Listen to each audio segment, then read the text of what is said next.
Buenas, buen día.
Bueno, buen día, ¿cómo andan?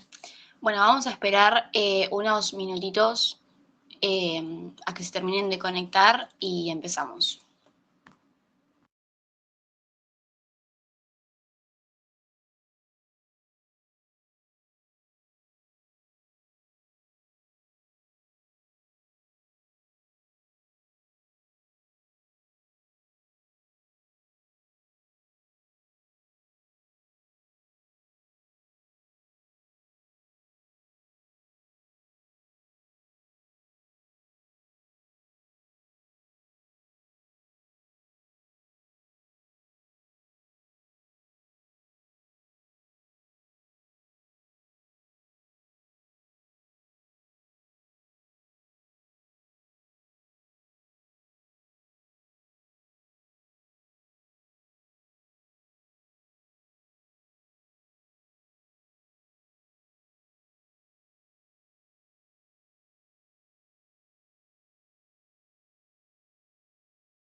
Bueno, creo que estamos para empezar.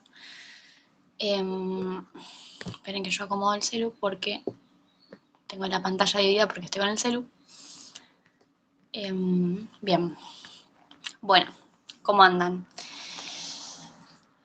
Bueno, en primer lugar, como sabrán, voy a presentar este espacio. Nosotras somos, bueno, yo soy Maggie, compañera de segundo, y Lala, compañera de sexto.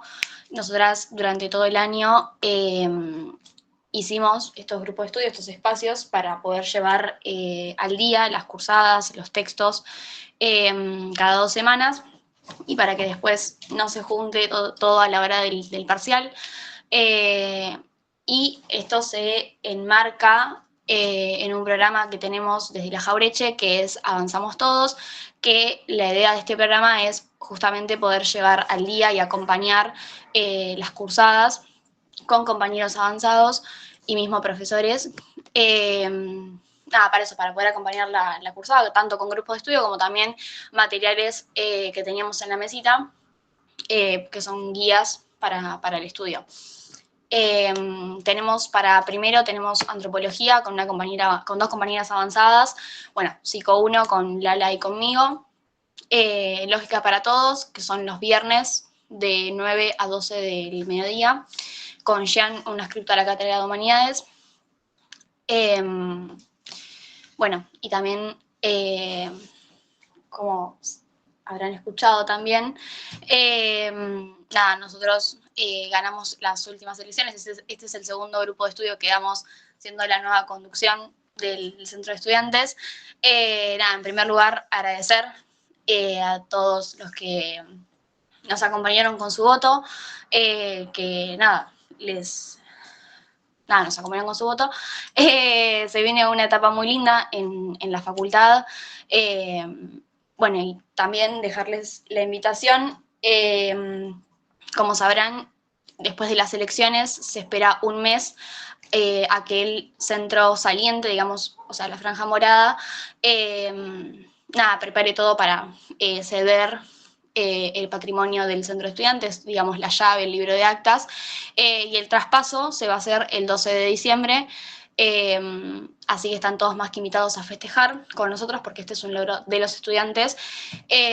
Así que igualmente esta información del traspaso, la invitación la van a ver por redes, pero bueno, quería dejar esa invitación. Y también, como sabrán, esta semana vamos a estar haciendo un psicopalusa, que es básicamente unos días que hacemos grupos de estudio para poder abarcar todos los textos de la materia para que puedan llegar bien a rendir el recuperatorio. Bueno, ayer hicimos Freud y Piaget, hoy vamos a hacer Maury y Vygotsky, y mañana vamos a estar haciendo jueves a las 2 de la tarde, a las 10 de la mañana, perdón, y el viernes, Lala, no sé si, creo que es a las 2 de la tarde, si mal no me acuerdo. Así que bueno, esto lo hicimos durante todo el año, así que queremos seguir acompañándolos para que puedan llegar bien a rendir el recuperatorio. Y una aclaración que siempre hacemos es que ni Lala ni yo somos docentes, así que todo lo que digamos distintos sus profesores, quédense con lo que dice el profe, que es el que va a corregir el parcial. Así que bueno, yo voy a empezar con el texto de Maury, que es bastante cortito el texto porque habla de Piaget. Habla en primer lugar, sobre Binet y Piaget, cómo se dio este encuentro entre ellos dos, y también habla de Piaget y Claparède, o sea, qué cosas o qué influencias tuvo Piaget por parte de Binet y de Claparède. Creo que se dice así. Bien. Estamos para empezar. Como dije, vamos a ver el texto de Maury. El texto arranca hablando que el asociar los nombres de Binet y de Piaget se puede realizar desde un punto de vista histórico, en el cual Piaget interrogó por primera vez a niños en el laboratorio de Binet, que era un psicólogo experimental, y también que Binet se interesaría por el razonamiento y también qué diferencias se dan en los individuos en sus maneras de pensar.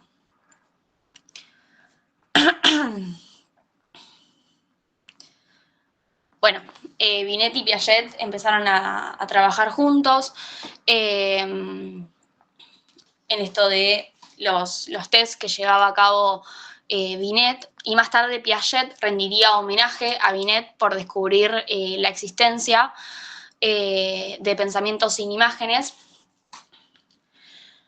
Piaget va a desarrollar dos aspectos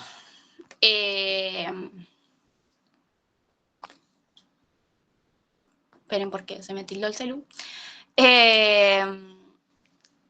Y de paso me fijo el chat porque el celu no estoy viendo. Bien.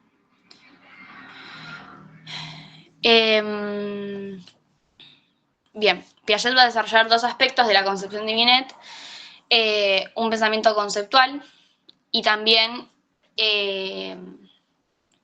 un método centrado en el mecanismo del pensamiento. Igualmente, esto es una parte de la introducción del texto, esto no es como lo más importante que tienen que saber del texto. Bien.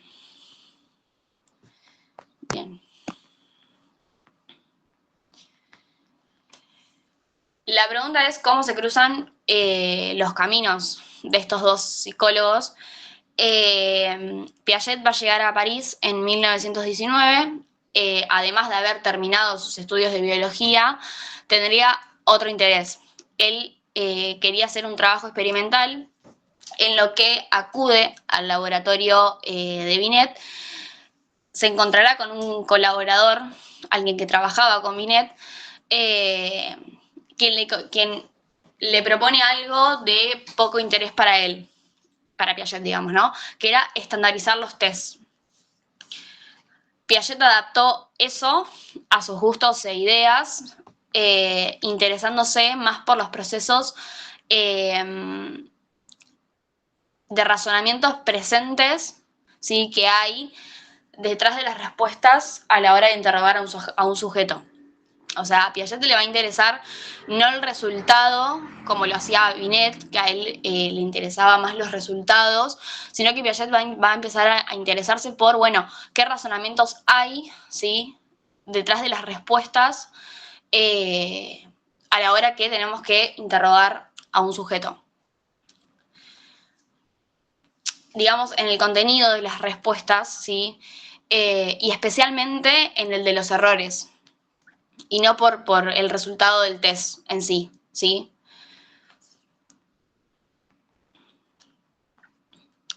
Entonces, para hacer como algo comparativo, Binet, ¿sí?, decía que la edad permite determinar un retraso o adelanto escolar, ¿sí? Y también él tenía interés en las respuestas de los test. O sea, Binet no se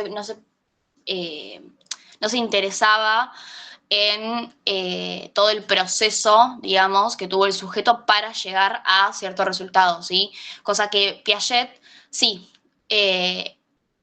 Piaget va a considerar el error de manera positiva, ¿sí? Y también va a considerar a la edad como una referencia, ¿sí?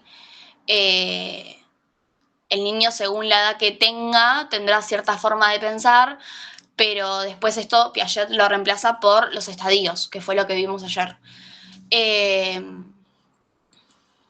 Hasta ahí el primer apartado, digamos. No sé si tienen alguna duda.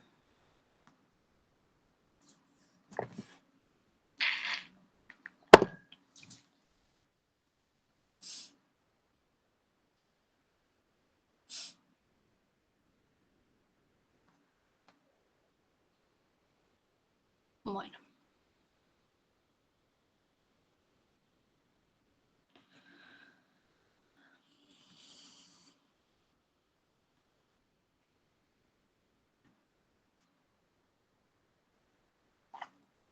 Vamos con el apartado que habla de Piaget y Claparède.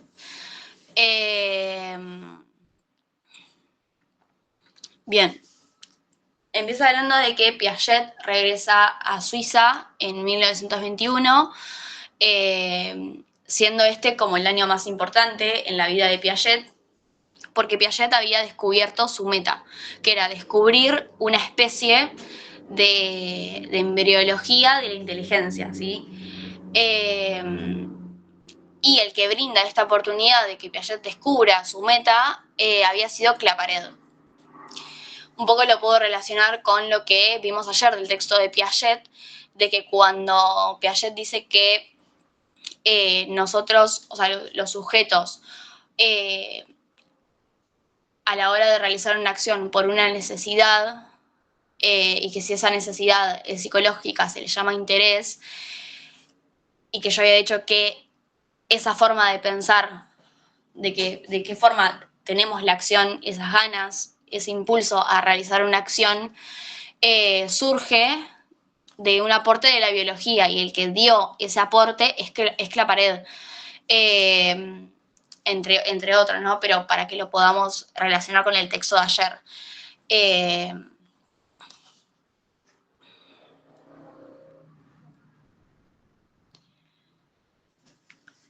Para introducir quién era Claparède, es un biólogo y médico que llega a la psicología por vía de las ciencias, al igual que Binet, y se va a interesar por cuestiones como el dormir, el bostezo, la legitimidad de la psicología comparada entre el hombre y el animal, ¿sí? Eso es como una introducción de, bueno, de que sepamos quién era Claparède y nada, qué conocimientos le pudo aportar a Piaget. Para Claparède, la psicología del niño es una ciencia biológica, ¿sí? El niño va a manifestar interés por naturaleza, y el maestro, digamos, debe estar a su disposición. Y será para el mismo el interés lo que causa la actividad de ciertas reacciones. Esto que yo decía, que estas reacciones son las acciones, que después Piaget le va a decir que son acciones, ¿sí? Nosotros por un interés, una necesidad psicológica, ¿sí? De comer, de agarrar un juguete, lo que sea, por ese interés vamos a realizar una acción, ¿sí?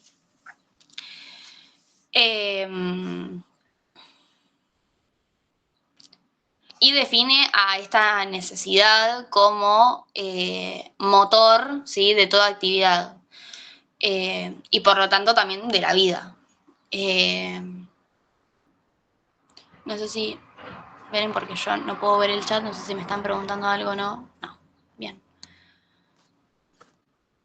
Igualmente ahora cuando termino abro para preguntas de nuevo.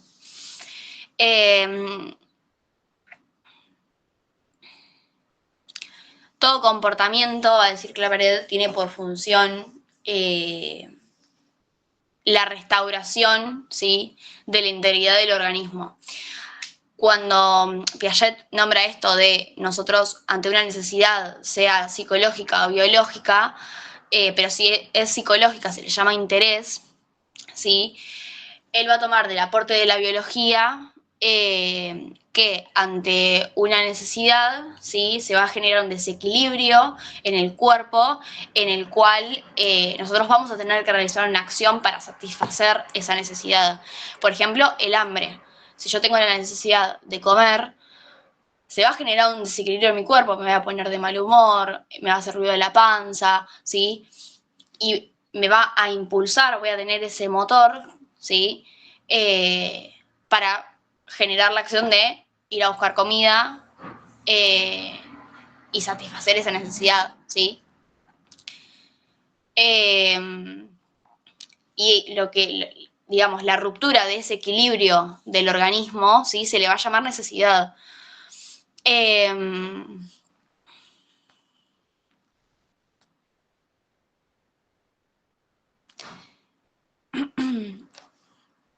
El interés va a decir que es el correspondiente psicológico de la noción biológica de necesidad, ¿sí? Dirige la actividad y le da su naturaleza mental.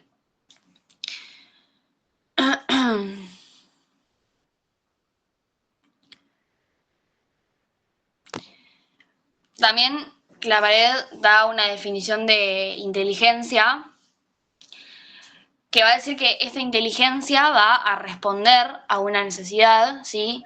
Está en un mismo plano que todas las otras actividades que son estimuladas por la necesidad. Es decir, la necesidad que desencadena la inteligencia es la de adaptación, que se da cuando un individuo, ¿sí?, está inadaptado a las circunstancias que lo rodean. No sé si tienen alguna pregunta, quiere que repita algo. Es muy cortito el texto, o sea, no.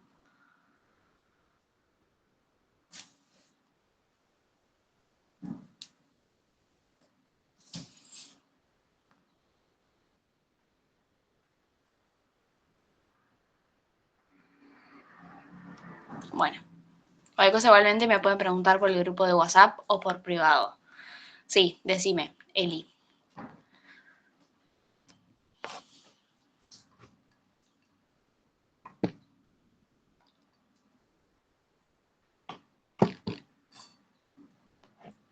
Bien. Eso es del texto de Piaget. Cuando habla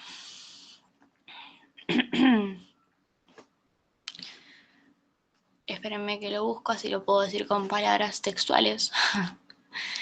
Bien, cuando Piaget empieza a nombrar de que nosotros progresamos y que este mecanismo de progresar, ¿sí?, va a consistir primero en una asimilación y una acomodación, ¿sí?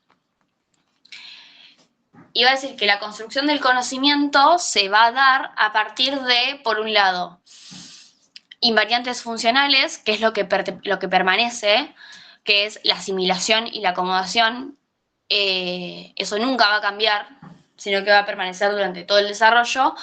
Y por otro lado, va a haber una heterogeneidad funcional, que sí es lo que cambia, que son, por ejemplo, los estadios, ¿sí? Nosotros vamos a pasar por los 6 estadios y eso ya no va a permanecer. Lo que sí va a permanecer es esta invariante funcional, perdón, que son la asimilación y la acomodación. Eso nunca va a cambiar, ¿sí? Y también es lo que nos va a permitir también a lo largo de la vida ir complejizando nuestros conocimientos previos, digamos.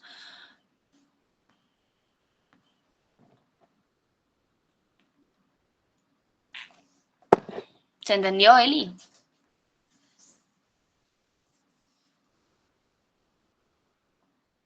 Joya. No, de nada.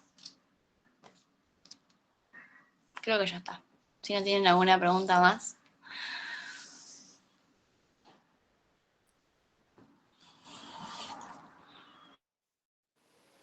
Bueno, sigo yo. Bueno, ¿cómo están? ¿Me escuchan bien ahí? Yo les voy a pedir paciencia porque estoy un poco dormida todavía y estoy con bastante tos. Pero bueno, vamos a ir de a poco. Ay, paren que toque algo. Paren, paciencia.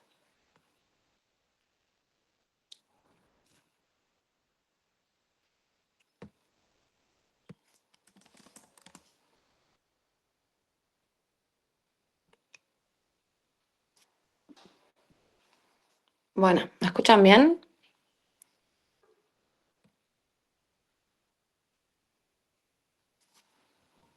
Bien, había cerrado todo. Cada tanto me pasa. Bueno, vamos a seguir con Vygotsky. Es un texto largo y complejo, así que vamos a ir de a poco y vemos hasta dónde lleguemos hasta las 12. Bien, igual tenemos bastante tiempo. Son 3 capítulos los que tenemos que ver, vamos a empezar por el 1. Y eso, es bastante complejo, así que voy a ir leyendo algunas partecitas que para mí son importantes y me voy a ir deteniendo a explicarlas. Cuando vaya terminando cada apartado, freno y me hacen las preguntas que necesiten, ¿sí? El texto de Vygotsky es el de El desarrollo de los procesos psicológicos superiores. Paren que mientras voy aceptando gente. Y el primer capítulo se llama Instrumento y símbolo en el desarrollo del niño. Cosas importantes de este texto de Vygotsky, como para tener en cuenta, para prestarle atención, es todo el concepto de inteligencia práctica, lo que significa la inteligencia práctica, cómo se relaciona con el lenguaje, los procesos psicológicos superiores, los procesos psicológicos elementales, la comparación entre los procesos psicológicos de niños y de animales, todo eso es más el primer capítulo. Después la relación entre aprendizaje y desarrollo, y por último la zona de desarrollo próxima. Esos serían como los temas más importantes, creo yo. En el primer capítulo de Instrumento y símbolo en el desarrollo del niño, él dice: el objetivo básico que se propone el presente volumen es el de caracterizar los aspectos humanos de la conducta y ofrecer hipótesis acerca del modo en que dichos rasgos se han ido formando en el curso de la historia humana y del modo en que se desarrollan a lo largo de la vida de un individuo. Entonces, esto para tener en claro a dónde apunta este texto en particular. Este texto apunta a caracterizar los aspectos humanos de la conducta. Después vamos a ver que hace toda una comparación entre la conducta humana y la conducta de los animales. Entonces lo que le interesa a Vygotsky es, a partir de esa comparación, caracterizar lo específicamente humano y poder tratar de ubicar alguna hipótesis de cómo esos rasgos específicamente humanos se han ido formando a lo largo de la historia de los seres humanos y cómo eso se va desarrollando a lo largo de la vida de un individuo. ¿Bien? Ese sería el objetivo. Dice, este análisis está interesado en 3 cuestiones fundamentales. 1. ¿Cuál es la relación entre los seres humanos y su entorno físico y social? Bien, relación entre los seres humanos y el entorno. Tanto el entorno físico, que es como las cuestiones materiales alrededor de la persona, como el entorno social a través de la sociedad. La segunda cuestión en la que está interesado es cuáles fueron las nuevas formas de actividad responsables del establecimiento del trabajo como medio fundamental para relacionar a los seres humanos con la naturaleza y cuáles son las consecuencias psicológicas de dichas formas de actividad. Bien, entonces, ¿cómo se establece el trabajo como medio fundamental para relacionar a los seres humanos con la naturaleza? Y qué consecuencias psíquicas tiene esa forma de actividad. Bien, el trabajo. La tercera cuestión fundamental es cuál es la naturaleza de la relación entre el uso de las herramientas y el desarrollo del lenguaje. Bien, esto es lo que va a ir explicando a través del concepto de inteligencia práctica, que él básicamente lo que va a decir es, bueno, hay una cierta inteligencia práctica compartida entre los animales y los seres humanos, pero la de los seres humanos cambia rotundamente cuando se introduce el lenguaje. Bien, y ahí empieza lo específicamente humano. Entonces, esta tercera cuestión es la relación entre las herramientas y el desarrollo del lenguaje, el uso de herramientas y el desarrollo del lenguaje. Bien, y dice, la progresiva evolución de las formas más complejas y singulares de la conducta humana se caracteriza por complicadas transformaciones cualitativas de una forma de comportamiento en otra. Entonces, ¿cómo van evolucionando las formas de la conducta humana? Las formas complejas y singulares de la conducta humana, ¿cómo van evolucionando por complicadas transformaciones de una forma de comportamiento en otra? Entonces, una persona que tiene, es un niño, por ejemplo, que tiene una forma de comportamiento y que en determinado momento, a través de determinados procesos, esa forma de comportamiento se transforma en otra de mayor nivel, digamos, y así va evolucionando la conducta humana. ¿Bien? Dice, el concepto de maduración como un proceso pasivo no puede describir de modo apropiado estos fenómenos complejos. En aquel entonces había ciertos investigadores que consideraban que esta evolución de la conducta humana se daba a través de un proceso de maduración y hacían una comparación con lo botánico, o sea, con la maduración de las plantas. La planta es puramente pasiva, recibe agua, recibe sol, la plantan, pero no hace nada la planta y simplemente madura. Entonces comparaban la evolución de la conducta humana, particularmente en niños, con este proceso de maduración de las plantas. Lo que nos dice Vygotsky es, el concepto de maduración como un proceso pasivo no puede describir de modo apropiado estos fenómenos complejos. Bien. Dice, en respuesta a estas críticas que iban recibiendo los investigadores que comparaban una cuestión botánica con la evolución de la conducta humana, en respuesta a estas críticas, la psicología moderna ha subido los peldaños de la ciencia adoptando los modelos zoológicos como base para una nueva aproximación general a la comprensión del desarrollo de los niños. Entonces se deja de lado la comparación más bien botánica y se empieza a utilizar un modelo zoológico, es decir, que se lo compara con la conducta de los animales. ¿Bien? Dice, las observaciones en que se apoyan estos nuevos modelos provienen casi totalmente del mundo animal. Y las respuestas relacionadas con las cuestiones acerca de los niños se buscan en los experimentos que se llevan a cabo con animales. Bien, a partir de empezar a utilizar, a adoptar el modelo zoológico, se empiezan a hacer experimentos con animales y a comparar las conductas de los animales y de los niños. Bien. Esta convergencia de la psicología animal e infantil ha contribuido de modo significativo al estudio de las bases biológicas de la conducta humana. A partir de ello se han establecido numerosos vínculos entre la conducta del niño y la de los animales, especialmente en lo que respecta al estudio de los procesos psicológicos elementales. Entonces se empiezan a realizar investigaciones en niños y en animales, a realizar comparaciones y en lo que más se encuentra es el estudio de los procesos psicológicos elementales. Serían como los procesos psicológicos básicos que son compartidos entre animales y seres humanos. Bien. Esta aproximación zoológica a los procesos intelectuales lo que permite es empezar a entender cuáles son los procesos intelectuales superiores, que son los que son diferentes a los animales. ¿Bien? Ha llevado a los psicólogos a interpretar las funciones intelectuales superiores como una continuación directa de los procesos animales correspondientes. Entonces, se realizaban investigaciones en niños y en animales. ¿Bien? A partir de eso se encuentra cuáles son los procesos psicológicos elementales, que son los compartidos. Son procesos psicológicos que comparten tanto niños como animales. En sus conductas, en su memoria, en su percepción, son procesos que comparten. Gracias a esa investigación, también se empieza a encontrar cuáles son los procesos psicológicos superiores, que son los que empieza a desarrollar el niño, a diferencia del animal. Bien, el animal se va a quedar con los procesos psicológicos elementales y el niño va a desarrollar procesos psicológicos superiores. Los procesos psicológicos superiores son específicamente humanos.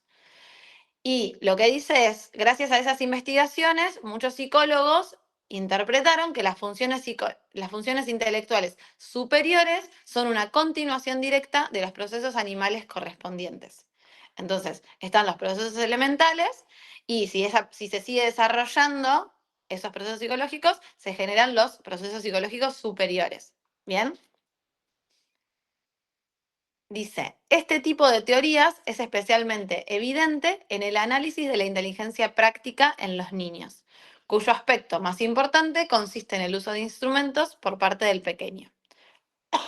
Entonces, ¿dónde es que más empiezan a notar esta diferencia y esta similitud entre los procesos psicológicos elementales compartidos y los procesos psicológicos superiores diferenciados entre animales y seres humanos? ¿Dónde es que más se encuentran esta comparación? En la inteligencia práctica de los niños, que dice que el aspecto más importante de eso consiste en el uso de instrumentos por parte del pequeño. Bien, entonces pensemos a la inteligencia práctica como eso, como las distintas conductas que tiene el niño en las que utiliza instrumentos para tratar de resolver algún problema. Particularmente utiliza instrumentos. También la inteligencia práctica está conformada por otras cosas, por tratar de solucionar algo, tratar de alcanzar algo y demás, eh, a través del uso de instrumentos o de otros artilugios, digamos. Ese es el primer apartado. ¿Hasta ahí alguna duda?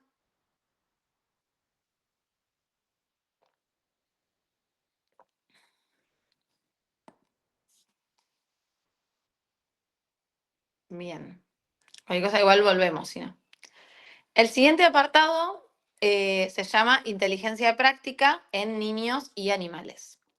Dice, bueno, él más o menos va a ir abordando investigaciones de distintos investigadores, distintos psicólogos, y va a ir explicando algunas. Yo tomé algunas en particular que me parecieron más importantes para después entender a dónde llega Vygotsky. Dice, las investigaciones de K. Buehler trataban de establecer también similitudes entre el niño y el mono. Estudió el modo en que los niños pequeños cogen los objetos, su capacidad de dar un rodeo mientras persiguen un objetivo y la manera de utilizar los instrumentos más primitivos. Bien, entonces hace comparaciones entre niños y monos y busca todos estos aspectos. Cómo agarran los objetos, su capacidad de dar un rodeo mientras persiguen un objetivo, es decir, todo lo que van haciendo hasta alcanzar un objetivo, y la manera de utilizar los instrumentos más primitivos.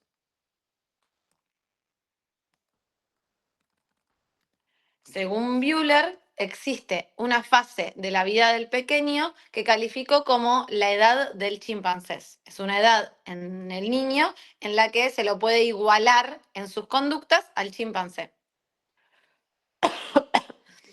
Estos experimentos llevaron a Buehler al importante descubrimiento de que los comienzos de la inteligencia práctica en el niño, al igual que las acciones del chimpancé, son independientes del lenguaje. Bien, entonces gracias a estos experimentos, lo que Buehler establece es que esta inteligencia práctica se desarrollaba en el niño y en el mono independientemente de la introducción del lenguaje. Bien, dice, y ahora habla de otra persona que también es de apellido Buehler, por eso es medio confusa. Las observaciones detalladas de Charlotte Buehler con niños durante su primer año de vida sostienen también esta conclusión. Descubrió que las primeras manifestaciones de inteligencia práctica se dan a los 6 meses de vida. No obstante, no es únicamente el uso de instrumentos lo que se desarrolla de este modo en la historia del niño, también el movimiento sistemático y la percepción, el cerebro y las manos, es decir, todo el organismo del pequeño entra en acción. Entonces, Charlotte Buehler lo que establece es que desde los 6 meses de vida empieza a haber inteligencia práctica, pero no solo es el uso de instrumentos, sino que se desarrollan un montón de otras cosas, como el movimiento sistemático, la percepción, el cerebro, las manos y todo el organismo. ¿Bien? Dice, por consiguiente, el sistema de actividad del niño está determinado en cada etapa específica, tanto por el grado del desarrollo orgánico del niño como por su grado de dominio en el uso de los instrumentos. Entonces se va a ir desarrollando el organismo completo y se va a ir desarrollando a su vez la forma en la que el niño pueda utilizar ciertos instrumentos. K. Buehler, y ahí vuelve al anterior autor, estableció el importante principio evolutivo de que los inicios del lenguaje inteligente están precedidos por el pensamiento técnico. Y este comprende la fase inicial del desarrollo cognitivo. Entonces, ¿qué nos dice K. Buehler? Que en un principio está la inteligencia práctica y solo después se desarrolla el lenguaje inteligente. Bien, y dice que la inteligencia práctica es la fase inicial del desarrollo cognitivo, o sea, del desarrollo de esta inteligencia.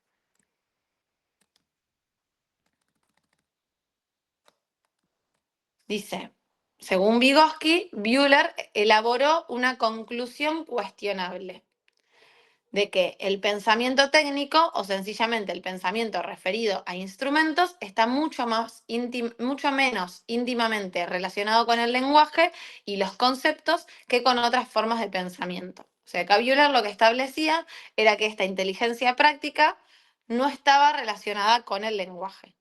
¿Bien? Buehler partía de la suposición de que la relación entre la inteligencia práctica y el lenguaje que caracteriza al niño de 10 meses permanece intacta a lo largo de toda su vida.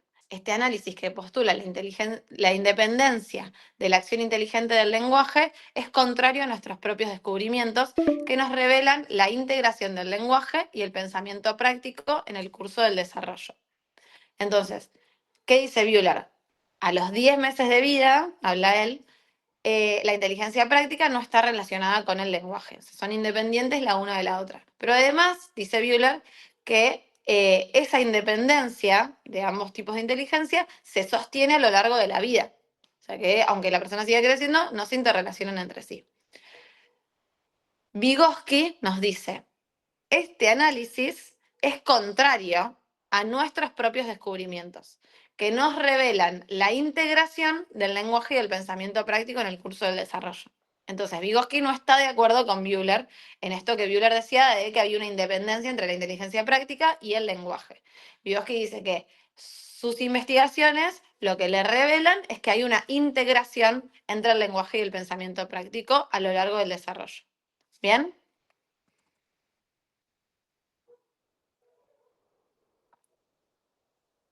Bien. Estoy avanzando para no quedarme con cosas que por ahí no son tan importantes y poder ir a lo importante.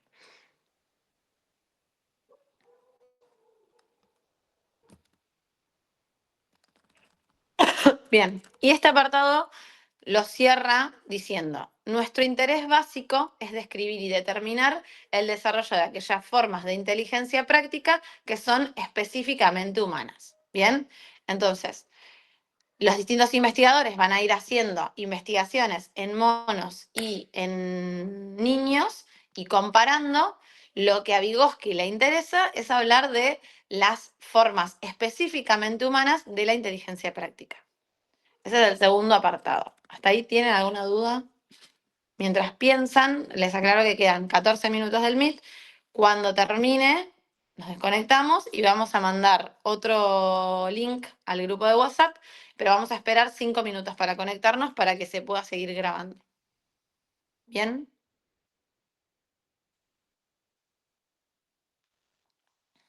Bueno, ninguna pregunta, entonces continúo. El tercer apartado de Vygotsky es el de relaciones entre el lenguaje y el uso de instrumentos.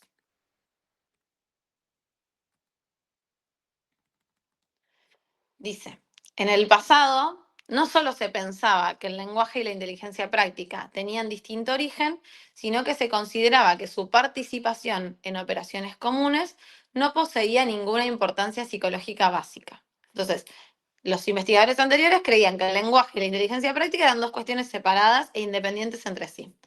Pero además que en ciertas operaciones, en ciertas conductas del niño en el que se relacionaban la inteligencia práctica con el lenguaje, no tenían, no era importante esa relación. Ahora voy a ver la pregunta.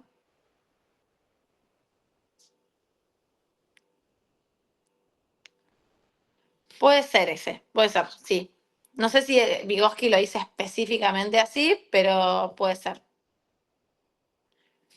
Bien, dice, incluso cuando el lenguaje y el empleo de instrumentos estaban íntimamente ligados en una operación, se estudiaban como procesos separados, pertenecientes a dos clases completamente distintas de fenómenos. Como mucho, su aparición simultánea se consideraba como una consecuencia accidental de factores externos.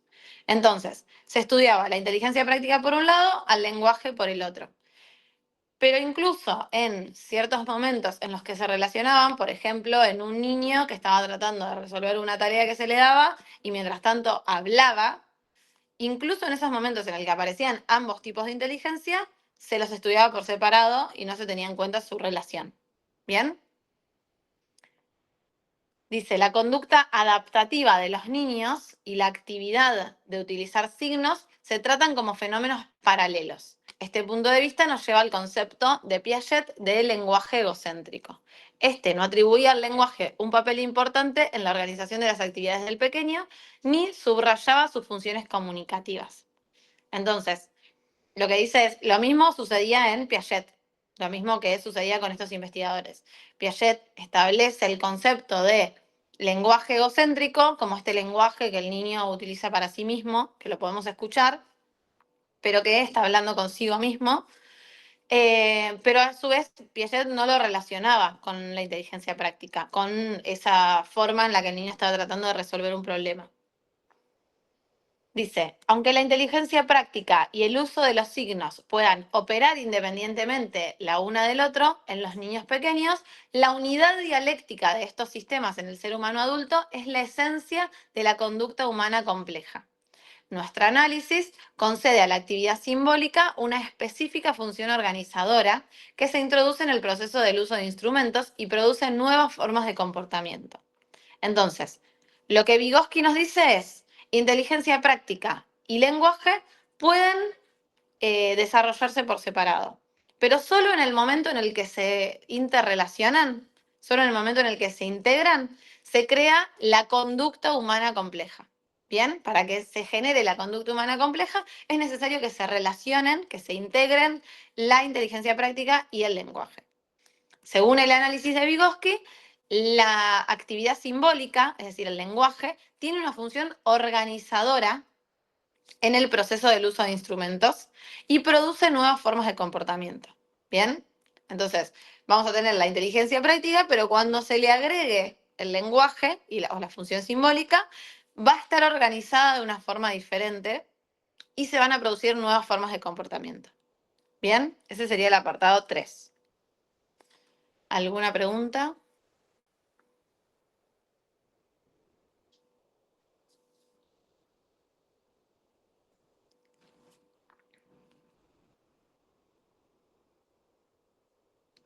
Bien.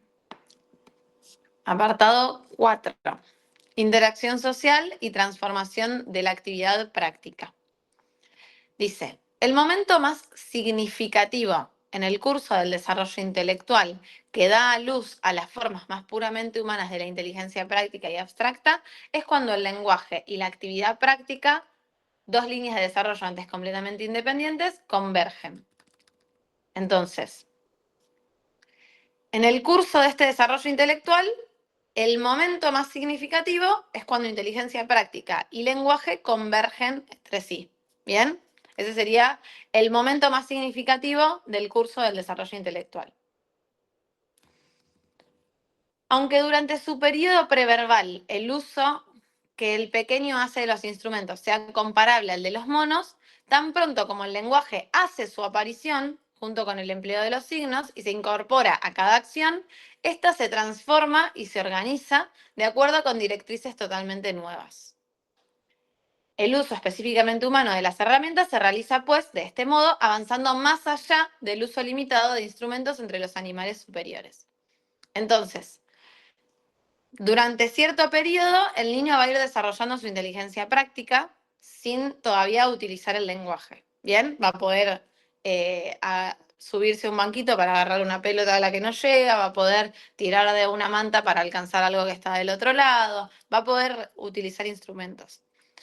Pero solo cuando se incorpora el lenguaje, esta inteligencia práctica se transforma y se organiza de forma totalmente nueva. ¿Bien? Y dice, el uso específicamente humano de herramientas se desarrolla más allá del uso limitado de instrumentos entre los animales superiores. ¿Bien?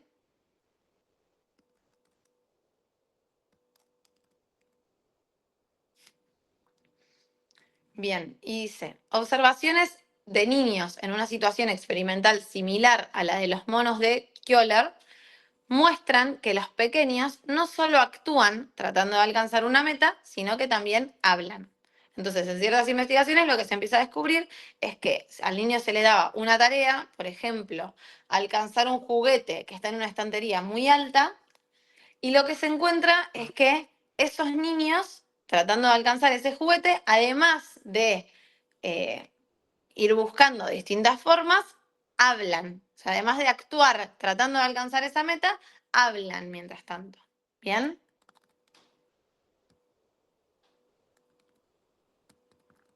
Dice, nuestros experimentos demostraron dos hechos importantes. El primero es que para el niño el hablar es tan importante como el actuar para lograr una meta. Los niños no hablan solo de lo que están haciendo, su acción y conversación son parte de una única y misma función psicológica dirigida hacia la solución del problema planteado. Entonces, no es que simplemente van explicándole a la otra persona lo que están haciendo, sino que necesitan del lenguaje para ir organizando lo que van a ir haciendo para alcanzar esa meta. ¿Bien? El segundo descubrimiento es que cuanto más compleja resulta la acción exigida por la situación y menos directa sea su solución, tanto mayor es la importancia del papel desempeñado por el lenguaje en la operación como un todo. Entonces, mientras más difícil sea para ese niño alcanzar esa tarea o alcanzar ese juguete, más va a necesitar de ese lenguaje para organizarse. A veces el lenguaje adquiere una importancia tal que si no se permitiera hablar, los niños pequeños no podrían realizar la tarea encomendada. ¿Bien? Entonces, a veces es tanto la importancia que tiene ese lenguaje para el niño que si se les dijera que no pueden hablar mientras realizan la tarea, no podrían realizarla. ¿Bien?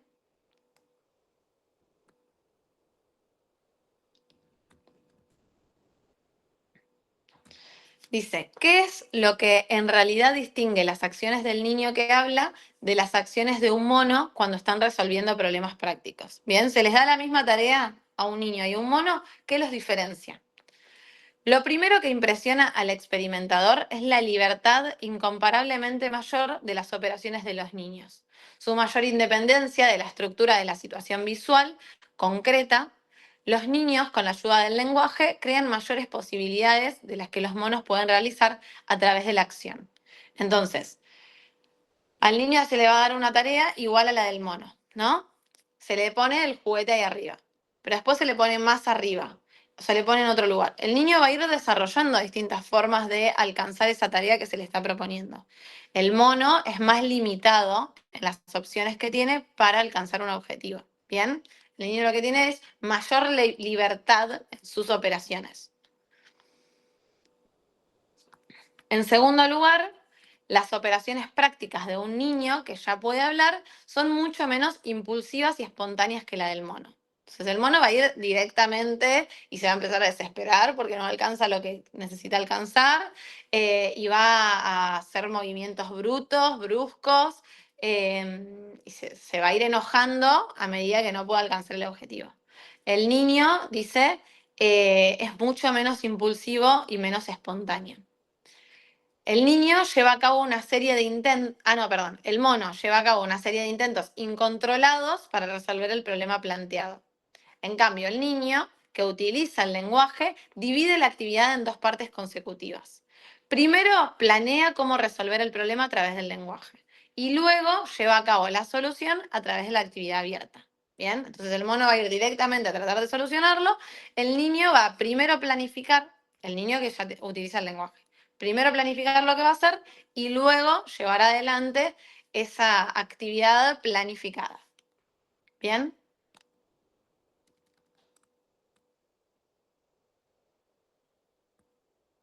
Bueno, después habla de que funcionalmente el lenguaje egocéntrico es la base para el lenguaje interior, mientras que en su forma externa se haya encajonado en el lenguaje comunicativo. El lenguaje egocéntrico, recordemos que es esto de el niño hablando mientras trata de resolver una tarea, pero no es un lenguaje dirigido a la otra persona, sino que es un lenguaje egocéntrico. Lo que dice es que va a ser la base para el lenguaje interior, para lo que nosotros conocemos como pensamiento, ¿bien? Todo ese lenguaje que va transcurriendo en nuestro interior. El lenguaje egocéntrico va a ser primero y luego se va a desarrollar ese lenguaje interior.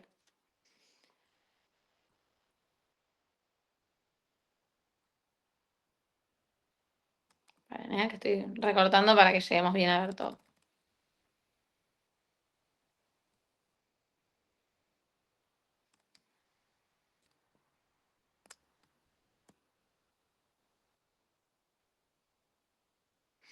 Dice, una vez que han aprendido a utilizar de modo efectivo la función planificadora de su lenguaje, su campo psicológico cambia radicalmente. La visión del futuro pasa a ser parte integrante de sus aproximaciones a su entorno. Entonces, esto que decíamos de primero piensa lo que va a hacer, o sea, primero planifica lo que va a hacer y luego actúa, esa es la función planificadora del lenguaje. La función planificadora del lenguaje cambia el campo psicológico del niño radicalmente, porque le permite ver a futuro, le permite esto planificar y pensar lo que va a pasar después, cómo se podría llegar a hacer y demás. Y eso hace que cambie su